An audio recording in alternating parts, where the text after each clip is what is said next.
Salve meus amigos, professor Glauco Laser aqui. Vamos comentar uma coisa triste. Sabe essa história do submarino Ocean Gate, que foi até as profundezas do nosso Oceano Atlântico para poder visitar os destroços do Titanic e lá ficou por uma implosão? Nesse vídeo eu vou mostrar para vocês o que é uma implosão, por que ocorre essa implosão, o que isso representa e por qual motivo que essa implosão ocorre. E isso eu gosto de mostrar para vocês à luz de um estudo chamado da hidroestática, pressões hidroestáticas. Então, esse vídeo vai ser bem bacana, mas antes disso eu peço, inscreva-se no nosso canal, curta, compartilhe, comente esse vídeo, fala que, poxa, eu já sabia, não sabia, estava lendo nas agências de notícia e não estava entendendo e agora ficou mais simples. Então, por favor, e agora segue o nosso vídeo aí, vamos lá que vocês vão entender melhor o que ocasionou essa catástrofe, dessa implosão desse submergível Ocean Gate. Vamos lá.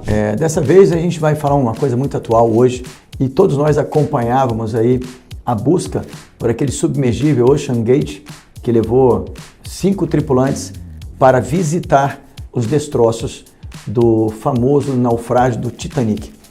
Isso é num ambiente, um mar aberto, muito frio, onde o Titanic repousa os seus restos mortais, vamos dizer assim, a 3.800 metros de profundidade, e eles chegariam, esse submergível até lá, para que por meio de uma escotilha, um vidro de diâmetro de 53 centímetros, as pessoas pudessem ver muito mais próximo em loco esse destroço. Todo mundo já sabe o que aconteceu, que ele foi implodido pela pressão da coluna de água que tinha acima dele. E muita gente não entende isso.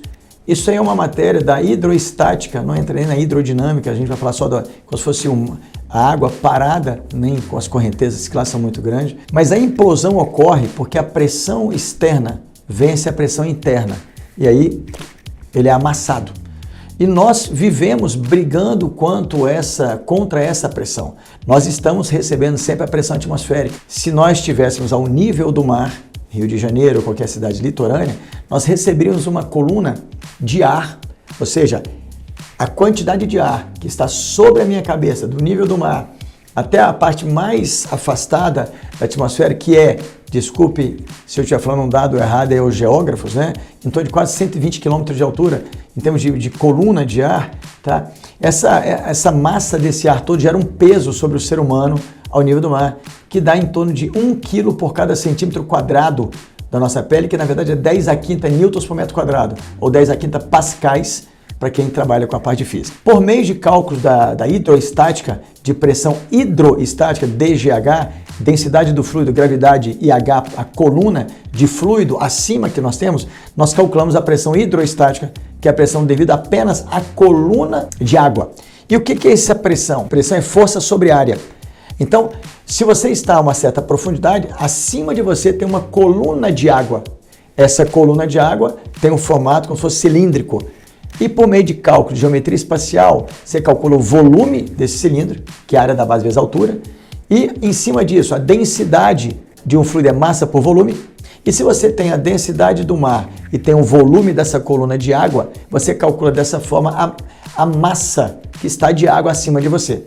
Essa massa vezes a gravidade, você tem o peso dessa coluna de água. E esse peso dividido pela área do corpo, você tem a pressão hidroestática. Então, é uma coisa absurda. Só para você entender, nós precisamos de toda uma atmosfera sobre a gente para ser igualzinho a 10 metros de água em cima da minha cabeça. Ou seja, todo aquele ar que está sobre a minha cabeça quando eu estou ao nível do mar, lá do nível da minha cabeça até a estratosfera, até o final, é a mesma coisa que eu colocasse apenas 10 metros de água na minha cabeça. Então essa implosão ocorreu por quê? Porque a coluna de água gerou uma força tão grande que foi distribuída sobre a área do casco daquele submergível que essa pressão externa simplesmente amassou a pressão interna.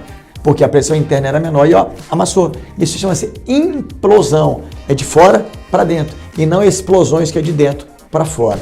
E essa implosão ela é uma catástrofe, ela explode, ela amassa o aço, ela amassa tudo e os danos no corpo é muito grande. Então, por isso que esse submergível foi amassado, porque a pressão externa foi maior que a pressão interna. Agora, o motivo de que isso aconteceu, uma vez que estariam ou não preparados, mas quem estuda hidroestática é muito interessante, porque nós vimos uma situação real, que a pressão hidroestática gerou uma morte em 5 pessoas, e 5 pessoas que estavam dentro de um ambiente seguro, controlado, mas que por algum motivo que não se sabe ainda, ele foi implodido. Com certeza uma falha estrutural que fez algum vazamento, vazou, a pressão interna diminui e ele é amassado. Então tá aí mais um vídeo que a gente fala sobre uma coisa real, dolorida, mas que mostra a importância de estudarmos e entendermos a hidroestática, até para você que avalia essas matérias, entender que é uma implosão e não explosão, o que é a pressão atmosférica, por que tem que equalizar, por que não pode, tá? Então tá aí mais um vídeo, espero que você curta, compartilhe, inscreva-se no nosso canal e será um prazer ter vocês de volta aqui, trazendo mais conteúdos. E, claro, comentamos algo que o mundo inteiro vai comentar, mas à luz da ciência. Então, Deus abençoe vocês. É sempre um prazer trazer esses conteúdos a vocês. Espero que você goste. Compartilhe, se inscreva no nosso canal e mande para os amigos também. Valeu!